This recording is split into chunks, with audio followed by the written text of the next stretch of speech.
저희 작은 신앙 고백이 있다면 오늘 아침 눈을 떴을 때 하나님께서 내게 호흡을 불어넣어 주셨구나. 왜 나의 삶이 그렇게 귀하다 말하는 것일까? 내 안에 보배 되신 예수 그리스도께서 내 안에 살아 계시기 때문에 그렇다. 내 삶이 왜 그토록 복될까 고백했을 때 말씀으로 나를 부르신 주님께서 말씀을 저에게 맡기셨기 때문입니다. 코로나가 한창일 때 교회 개척을 시작하면서 너무나 감사한 것은 주일 강단이 저에게 있다고 하는 것이 이렇게 귀하고 복된 것이구나 하는 것들을 새삼 깨닫게 되었습니다.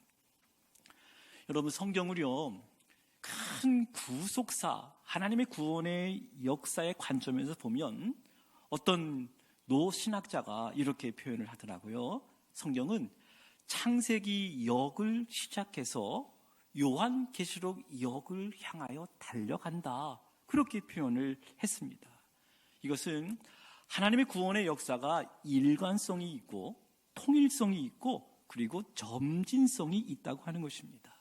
구약의 율법은 복음의 완성이자 복음의 끝이라 말할 수 있는 예수 그리스도의 구속을 기다리고 바라보고 증거한 책이기 때문에 성경에 나타난 복음은 하나다. 복음은 예수 그리스도이심을 분명히 증거했습니다. 성경은 바로 그 복음의 역사가 창세기부터 어떻게 시작되었는지, 어떻게 행하시고 결국 어떻게 그 일이 이루어지는지를 확실하게 증거한 책, 보여준 책이 성경입니다. 그래서 혹자는 이렇게 말합니다. 인류의 최대 행복은 하나님의 말씀이 문자로 기록되어서 성경으로 우리 손에 들려져 있다고 하는 것, 이것이 최대의 행복이다 말했습니다. 이런 의미에서 저와 여러분은 정말 행복한 사람들입니다. 여러분 동의하십니까? 그러면 우리 함께 고백해 보십시다. 나는 정말 행복한 사람입니다. 할렐루야. 여러분, 성경은 2명의 저자가 있다고 말해요. 하나는 성경을 직접 손으로 쓴 저자들을 말합니다.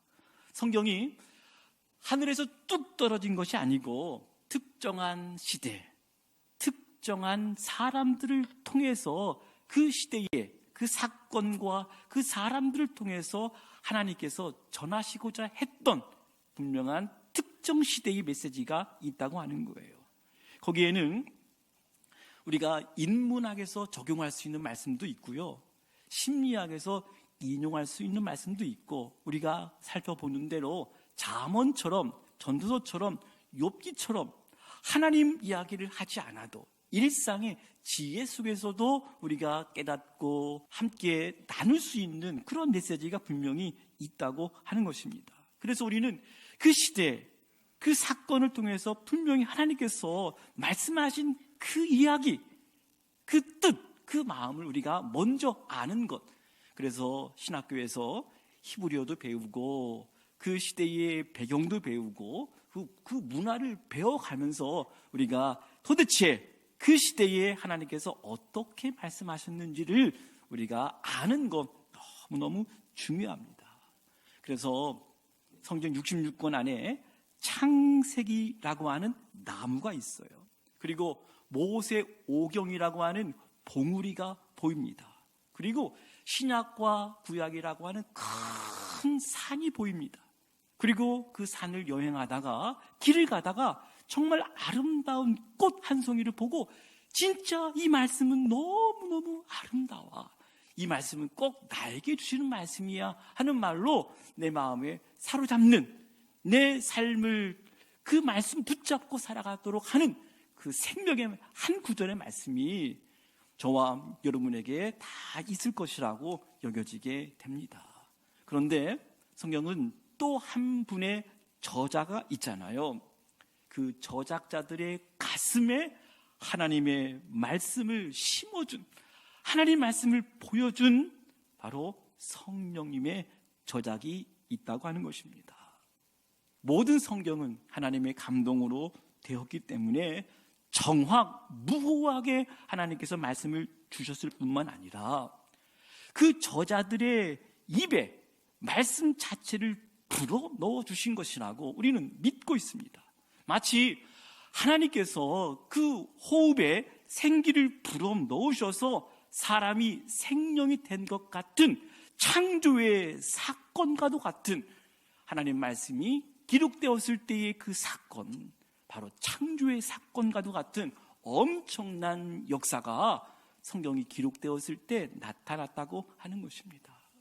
오늘 히브리서의 말씀을 통해서 오늘도 말씀하시는 하나님, 이 제야의 말씀을 가지고 함께 나누겠는데, 메시지의 결론을 먼저 말씀드리면 인생의 모든 문제, 심지어 트라우마도 하나님 말씀 안에 해답이 있음을 먼저 증거해 드리고 싶습니다.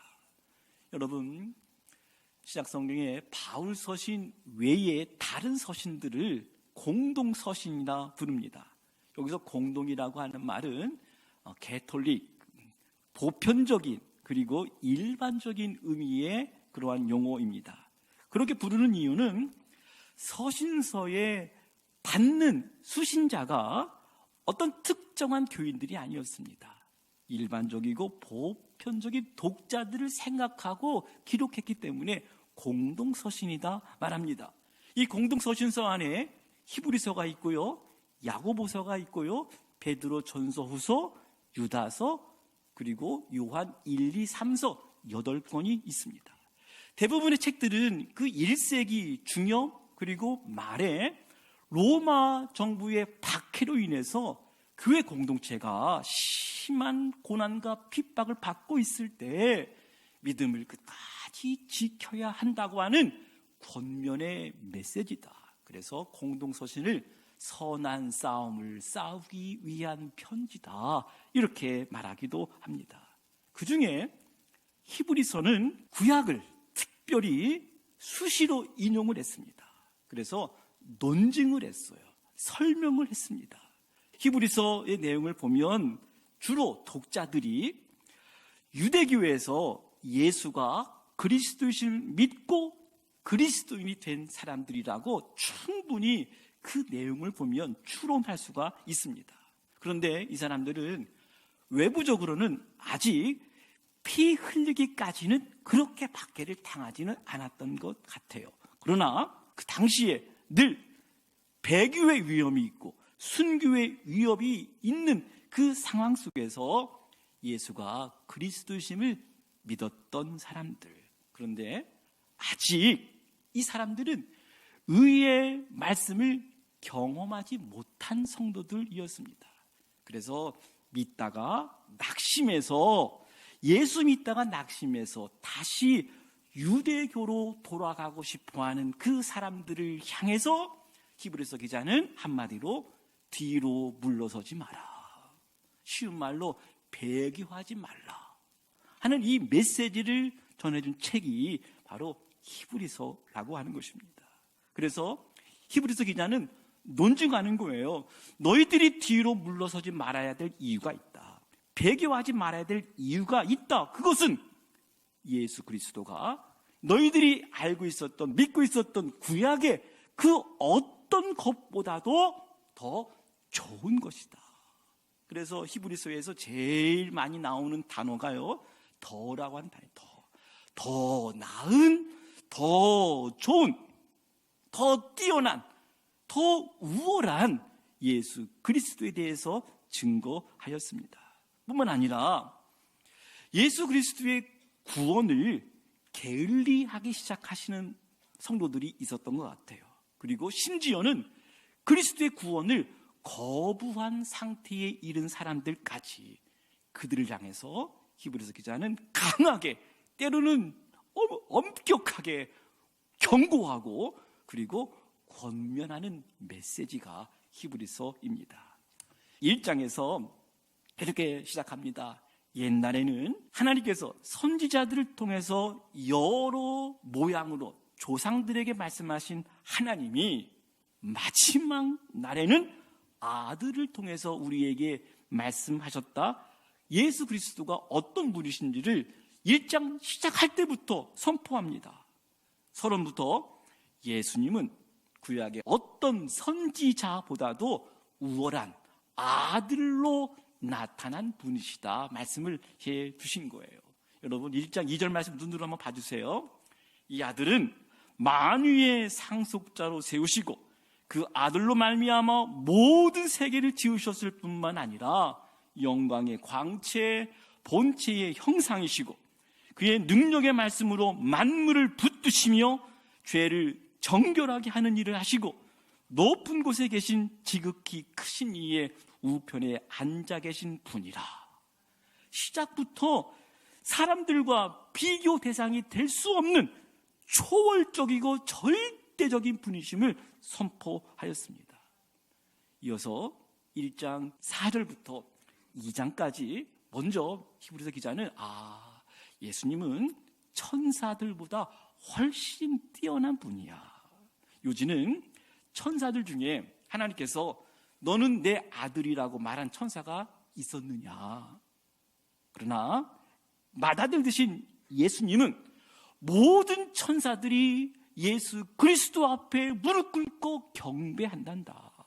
천사는 특히 사람들을 구원하기 위해서 그 일을 협조하고 섬기는 일을 위해서 파송된 영이라고 한다면 예수 그리스도는 하늘 보좌에 앉아 계셔서 모든 원수들의 발을 짓밟으시고 그분 앞에 모든 천사들이 무릎 꿇어 경배하는 만왕의 왕, 만주의 주가 되시는 분이시다. 천사는 피조물이야. 천사는 하나님의 심부름뿐이야.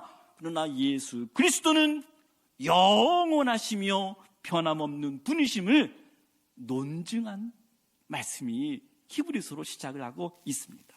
그러면서 2장 9절에서는 그런데 하나님께서 예수님이 천사보다 못하게 되셨다고 증거를 하고 있습니다.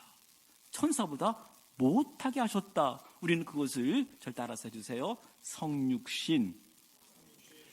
여러분 이것은요 2장 11절에 보면 이 성육신에 대한 묘사를 여러 가지로 표현했는데 형제라 부르기를 부끄러워하지 아니하셨다. 14절에 보니까 혈과 육을 함께 지내셨다.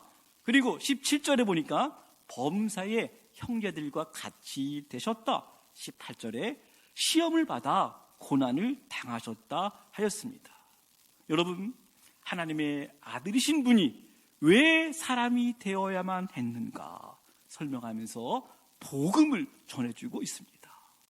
여러분 복음이 무엇입니까? 죽음과 죄와 고난의 모든 문제를 해결해 주시는 분이 바로 구속자 예수 그리스도이심을 증거한 것입니다. 먼저 죽음을 통하여 죽음의 세력을 잡은 자를 멸하시기 위한 것이다 14절에서 말해주고 있는데 여러분 죽음의 세력을 잡은 자가 누굽니까? 죽음의 세력을 잡고 있는 존재가 누굽니까? 마귀입니다. 특히 죽기를 무서워함으로 한평생 매여있는 자들을 구원하시기 위하여. 여러분 너무나 놀랍지 않습니까? 죽기를 무서워함으로 한평생 매여있는 인생들을 구원하시기 위하여 예수님께서 십자가에서 죽으셨다. 그분이 사람이 되셨다. 복음을 전해준 거예요. 뿐만 아닙니다. 하나님이 사람이 되신 이유를 예수님께서 신실한 제사장이 되어서 사람들의 죄를 속량하시기 위해서 이 땅에 오셨음을 말씀해주고 있습니다. 더 나아갑니다. 히브리서 기자는 고난의 문제까지 언급합니다. 이 땅에 살아가는 동안 고난 가운데 있는 자기 백성들을 위로하시기 위해서 예수님은 사람이 되셨음을 증거하였습니다. 여러분 2장 18절 말씀 보시면 그가 시험을 받아 고난을 당하셨은즉 시험 받는 자들을 능히 도우실 수 있는 분이심을 말씀하였습니다.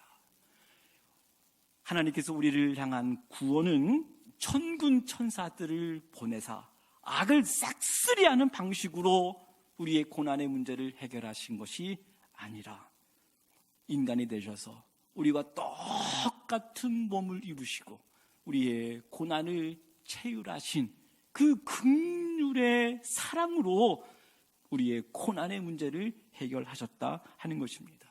여러분, 죽음의 문제를 해결하시기 위해서 친히 대제사장이 되셔서 죄의 문제를 해결하시고, 여러분, 기독교의 가장 핵심 중에 하나는 모든 인생의 상처를 치유할 수 있는 결정적인 이유는 예수님께서 우리의 고통을 체휼해 주셨기 때문에, 하나님이 사람이 되셨기 때문에 우리의 질고와 우리의 약함과 우리의 죄악된 모습들을 끌어안고 십자가를 지시고 우리를 그 사랑으로 덮어주시고 간과하시고 우리의 죄를, 우리의 모든 허물을 용서해 주신다고 하는 기독교의 너무너무 중요한 성육신의 신앙이 여기 있는 것입니다.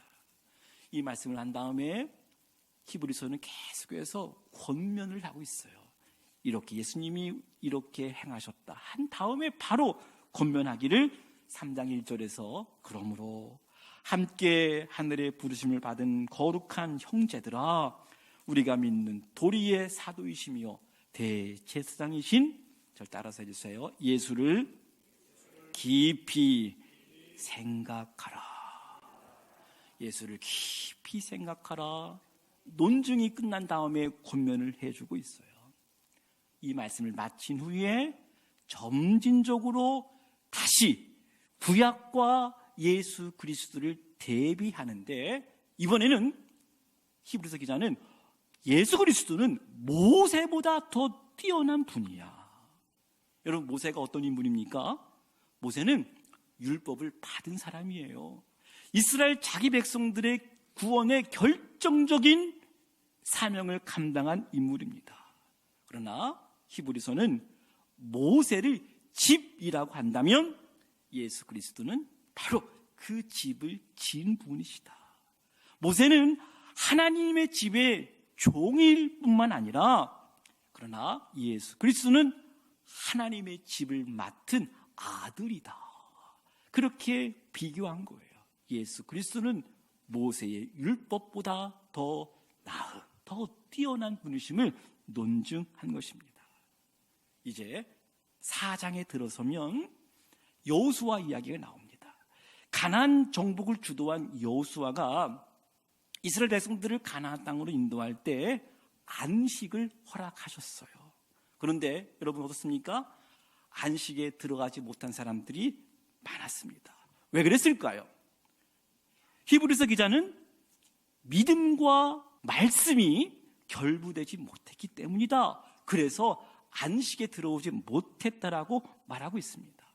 히브리서 4장에서는 그 안식을 가나안 땅이라고 이해를 했지만 11장에 가보면 그 안식을 본향에 들어가는 것으로 비유를 해주고 있습니다.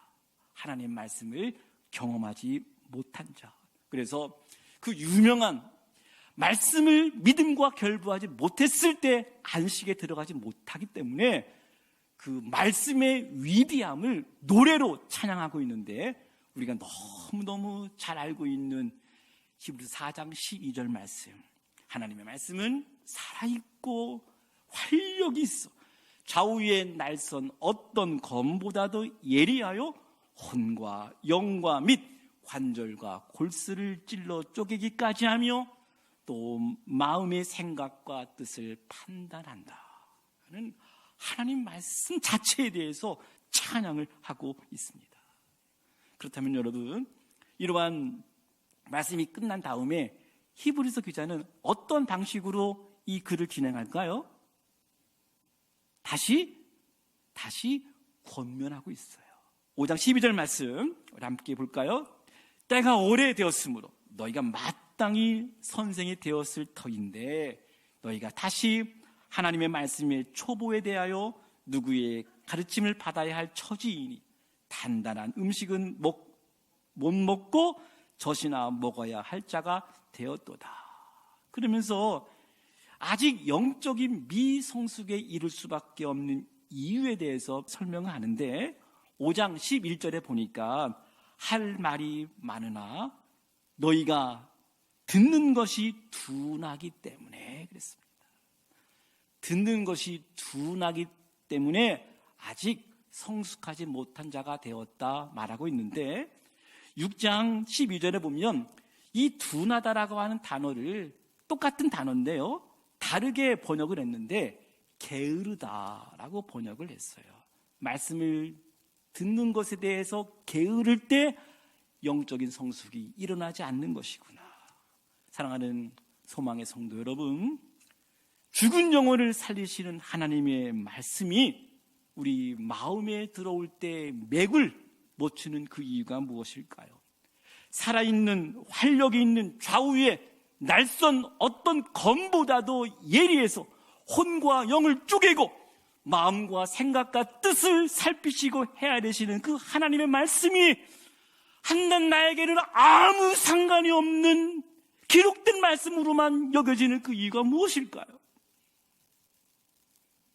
히브리서 기자는 둔하기 때문이다. 듣기를 게을리하기 때문이다. 너무너무 칼과 같은 찌르는 말씀으로 경고해주고 있어요. 듣기가 뜨끔합니다. 때가 오래되었지만 선생이 되어야 했음에도 불구하고 아직도 가르침을 받은 자라고 한다면 5장 13절에서 그런 사람들을 일컬어 의의 말씀을 경험하지 못한 자, 의의 말씀을 경험하지 못한 자라 하였습니다. 그래서 영적으로 성숙하지 못한 다시 되돌아가고자 하는 그리스도인들을 향해서 다시 권면의 말씀을 시작하는데 6장 1절 말씀 보세요. 그러므로 우리가 그리스도의 도의 초보를 버리고 죽은 행실을 회개함과 하나님께 대한 신앙과 세례들과 안수와 죽은 자의 부활과 영원한 심판에 관한 교훈의 터를 다시 닦지 말고 완전한 대로 나아갈지니라. 여러분, 여기서 완전한 때가 어디를 말합니까? 그리스도의 초보의 도를 벗어버리고 다시 옛 교훈의 터를 닦지 말고 완전한 데, 이것은 바로 십자가에서 단번에 영원한 제사를 드리신 예수 그리스도, 영원한 제사장 직분을 감당하신 예수 그리스도, 그분에게 나가야 돼. 계속해서 집중해서 그리스도, 예수 그리스도가 복음이야, 진짜야 설명한 책이 논증하면서 그 애끓는 심정으로 다시 돌아가고자 하는 성도들을 붙잡고 싶은 그 심정으로 가르친 책이 히브리서의 말씀입니다. 특별히 구약의 제사와 관련되어서는 예수 그리스도는 구약의 그 어떠한 제사장보다, 어떠한 제사 제도보다, 우리가 알고 있는 구약의 동물 제사보다 더 우월하신 영원한 단번에 십자가에서 영원한 제사를 드리신 그 예수 그리스도의 제사를 히브리서에 보면 너무너무나 주옥 같은 말씀들이 구절구절 그 완전한 제사, 영원한 제사를 강조하고 있잖아요. 특별히 좀 어려운 부분인데 예수 그리스도는 멜기세덱의 반차를 쫓는 분이야. 그렇다면 여러분, 멜기세덱이 누굴까요? 구약에 몇 번 등장하지 않아요. 그러나 멜기세덱은 아브라함을 축복한 사람이에요. 아브라함이 전쟁에서 싸워서 승리한 전리품 중에서 10분의 1을 받은 사람입니다. 그리고 멜기세덱에 족보가 없어요. 끝도 없고 시작도 없어요. 아하, 히브리서 기자는 예수님이 다른 어떤 제사장들보다 멜기세덱이 더 뛰어난 분이구나, 그런 생각으로 예수님을 멜기세덱의 계열을 쫓은 분으로 설명하면서 예수 그리스도의 완전한 제사, 더 나은 제사를 설명을 해주고 있습니다. 여러분, 이제 히브리서의 가장 중요한 핵심 메시지로 들어왔습니다. 히브리서 8장에서 10장 18절까지 여러분 히브리서 기자가 유대교를 잘 알았을 뿐만 아니라 당시에 헬라 철학도 아주 섭렵한 탁월한 지식인이었던 것 같아요. 그래서 플라톤주의, 플라톤이 강조하고 있는 이데아, 그 모형과 그 원형, 그 진짜를 설명하면서 예수 그리스도의 우월성에 대해서 이제 10장까지 말씀을 해주고 있는데, 특별히 형상과 그림자라고 하는 용어를 사용을 하고 있습니다. 예를 들면 손으로 만든 성소가 있고 하늘에서 만든 성소가 있다. 완전한 것이 있고 불완전한 것이 있다. 영존하시는 것이 있고 일시적인 것이 있다. 대비합니다. 그래서 히브리서 기자는 구약의 그 어떠한 제도, 어떠한 율법, 어떠한 제사, 그 어떠한 제사장보다도, 어떠한 성막도, 성전보다도 하늘에 있는 것. 그래서 이렇게 말하고 있습니다. 구약에 있는 모든 것은, 절 따라서 해주세요. 하늘에 있는 것들의 무엇이다? 무엇이다?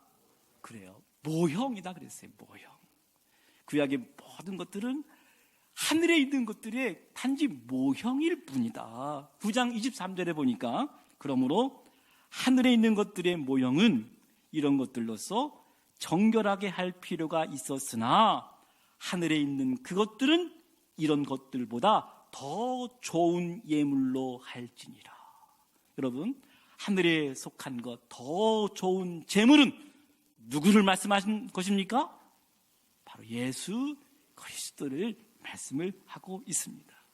그리스도의 우월함에 대해서 논증을 마친 후에 마지막 권면의 메시지를 하고 있어요.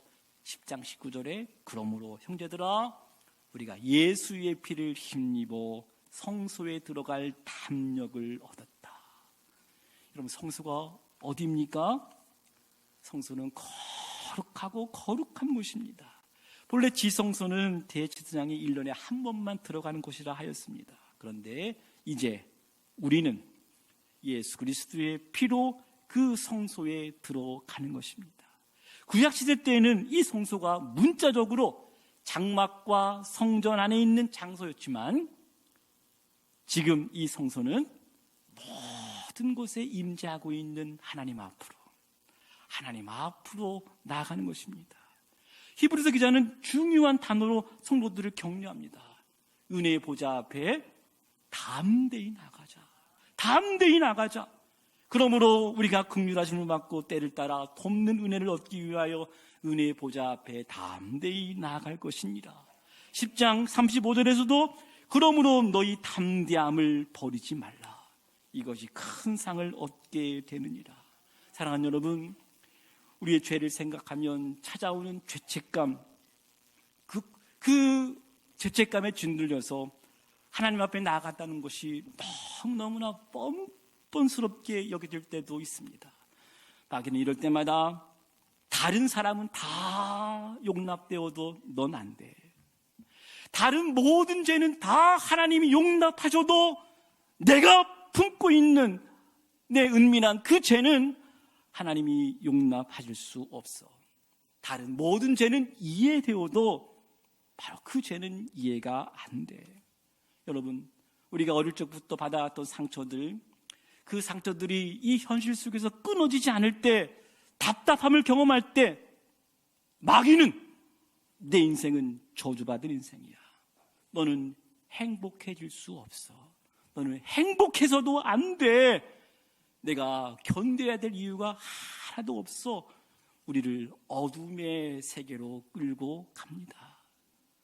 살다 보면 허무하다고 느껴질 순간순간이 있을 텐데 우리가 빨리 이 세상을 떠나는 것이 이 고통을 해결하는 것이 아닐까 하면서 어두운 우울의 세계로, 영적인 침체의 세계로 우리를 그 마귀가 이끌어 갈 때에 저와 여러분 예수 그리스도의 보혈 의지하여 내가 담대히 주의 보호자 앞에, 하나님 앞에 나아가겠습니다.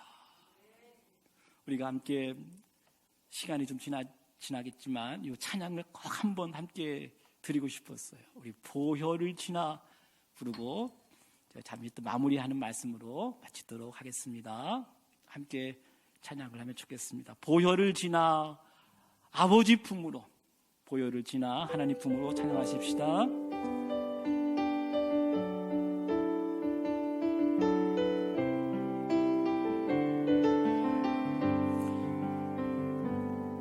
보혈을 지나 하나님 품으로, 보혈을 지나 아버지 품으로, 보혈을 지나 하나님 품으로 한 걸음씩 나아가. 보혈을 지나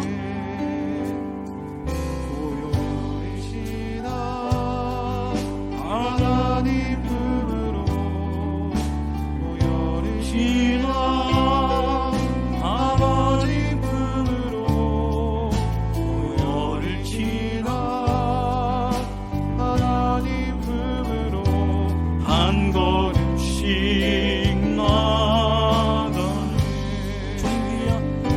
존귀한 주 보혈이 내 영을 새롭게 하시네.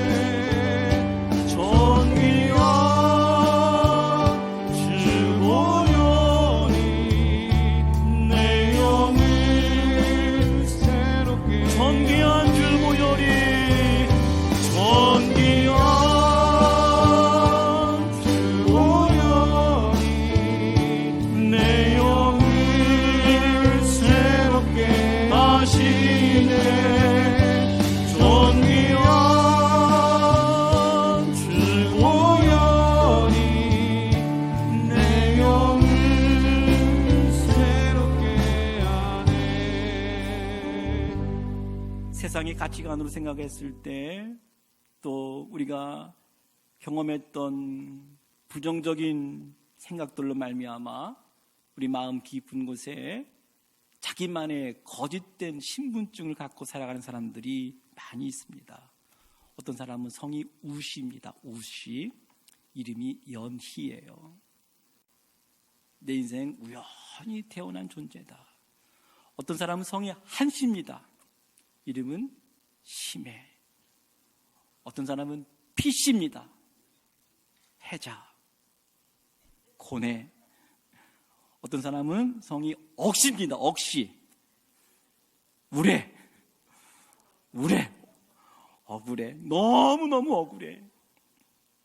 그러나 하나님이 주신 마음, 예수 그리스도에게 붙잡힌 인생, 나는 소시입니다. 소시.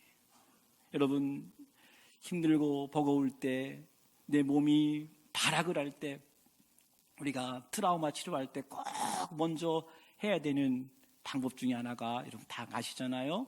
여러분 이렇게 한번 해보세요. 이렇게 하면서 이렇게 자기를 두드려 주라고 그래요. 그러면서 괜찮아, 난 소중해. 이걸 계속 하라고 하는 것이 치유 방법 중에 초기 단계에 꼭 해야 되는 방법입니다. 여러분, 우리는 피곤한 사람 아니잖아요. 우연히 온 사람 아니잖아요. 여러분, 고통도 뜻이 있다 말하는 것 엘리후의 답변이었지만, 그것도 우리가 받아들이기가 어렵지만, 하나님의 큰 그림 안에서 이 사건도, 이 아픔도 우리가 그리스도의 보좌 앞에 담대히 나아갈 수 있도록 우리를 이끄신, 지금은 이해할 수 없고 받아들이기 싫지만 우리는 이 큰 하나님의 마음을, 하나님의 구원의 계획을 우리가 깨닫게 될 때에 우리가 담대하게 주의 보좌 앞에 나가게 될 줄로 믿습니다. 그러기에 10장 20절에서 우리를 위하여 휘장 가운데로 열어놓으신 새로운 살길, 그래서 우리는 그 길을 어떻게 나가야 될 것인가에 대해서 10장 22절에 보면, 우리가 마음의 뿌림을 받아 악한 양심으로부터 벗어나고 몸은 맑은 물로 씻음을 받았으니 절 따라서 하세요. 참 마음과 온전한 믿음으로 하나님께 나아가자. 참 마음은 순전함이에요. 온전한 믿음은 하나님의 약속에 대한 확신입니다. 하나님의 사람들은 자신의 상황이나 자신의 감정에 따라 변하지 않고 신실한 하나님의 약속의 말씀을 붙잡고 참 마음으로 하나님께 나아갈 수 있을 때, 그래서 히브리서에서도요, 하박국 선지자가 고백했던 오직 의인은 믿음으로 말미암아 살리라 하는 말씀이 나타나고 있어요. 10장에 보면. 그러면서 뒤로 물러가면 내 마음이 기쁘지 아니하다 그랬습니다. 뒤로 물러가면 내가 이 글을 쓰고 있는 내 마음이 기쁘지 않아. 그것은 저자의 마음이 아니라 하나님의 마음 아니겠습니까? 그래서 마지막 히브리서 기자는 믿음으로 하나님께 나았을 뿐만 아니라 멀리서 저 옛날에 그리스도를 바라보고 약속의 말씀을 붙잡았던 믿음의 사람들을 히브리서 11장에서 쫙 열거하고 있어요. 여러분, 물어봅니다. 그 사람들이 메시아 구속자를 기다리고 바라보았지만 그들이 약속을 받았습니까? 약속이 이루어지는 것을 보았습니까? 믿음을 따라 살았는데 현실에서 약속을 받지 못했다면 얼마나 억울했을까요? 그런데 믿음의 사람들은 멀리서 구속자, 온전한 모든 인생의 궁극적 문제들을 해결해 주실 예수 그리스도를 기다리고 바라보고 그를 환영할 수 있었던 그 증거. 그러기에 히브리서에서, 아니 신구약 성경에서 가장 중요한 말씀이라고 꼽을 수 있는 13장 8절에 보면 예수 그리스도는 어제나 오늘이나 영원토록 통일하시느니라 말씀을 해 주셨습니다. 사랑하는 성도 여러분, 신앙의 여정에 있어서 포기하고 싶은 마음이 있을 때 히브리서에 나타난 박해와 환난 속에서 신앙을 끝까지 지켰던 믿음의 선진들을 바라보면서 우리 자신을 채찍질할 수 있기를 바랍니다. 혼자 감당하기 어려울 때 진정한 목자의 심정으로 우리를 격려하고 우리를 응원하는 수많은 하늘 보좌에서 우리를 보고 환영하고 기다리고 있는, 이러므로 우리에게 구름같이 둘러싼 허다한 증인들이 있으니 모든 무거운 것과 얽매이기 쉬운 죄를 벗어버리고 인내로써 우리 앞에 당한 경주를 하며, 절 따라서 하세요. 믿음의 주요 온전하게 하시는 이인 예수를 바라보자. 할렐루야. 여러분, 하나님 말씀이 들릴 때 세상의 모든 소리가 멈추게 될 것입니다. 멈추게 할 수는 없어요. 그러나 말씀이 들릴 때, 때로 나를 조롱하는 소리, 나를 칭찬해도 저 칭찬이 진짠가 의심하는 내 내면의 소리도 있을 수 있지만, 사람들이 이러쿵저러쿵 하는 들리는 시끄러운 이야기가 있을 수 있지만, 세상의 전쟁과 기근과 환난과 박해의 수많은 우리를 동요시키는 소리들이 있지만, 하나님께서 혼돈과 어둠 가운데에서 빛이 있으라! 빛이 있으라 말씀하셨던 그 하나님께서 오늘 이 시간 함께 참여한 우리 믿음의 성도들에게 생명이 있으라, 평안하라, 내가 너와 함께 있어, 두려워마, 놀라지 마, 끝까지 믿음을 지키자. 그 옛날 믿음의 선진들을 바라봐. 그러면서 히브리서가 우리에게 주시는 생명의 말씀을 듣고 한 주간 깊이 다시 묵상하고 이 말씀의 은혜에 잠기는 귀한 성도님들 되시기를 간절히 바랍니다.